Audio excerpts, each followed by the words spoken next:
Сәттілікке жету үшін ең бірінші неден бастау керек? Әлемге әйгілі генералдың басты кеңесі. Дұрыс жауап, төсегіңді жинаудан. Генерал Уильям Макрейвен. Егер әлемді өзгерткің келсе, таңертең төсегіңді жинаудан баста. Кішкентай іске тәртібі жоқ адам үлкен істі де тындыра алмайды деген. Үлкен жеңіс кішкентай әдеттен басталады.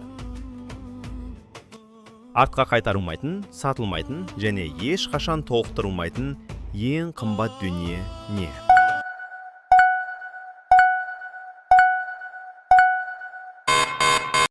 Дұрыс жауап. Уақыт.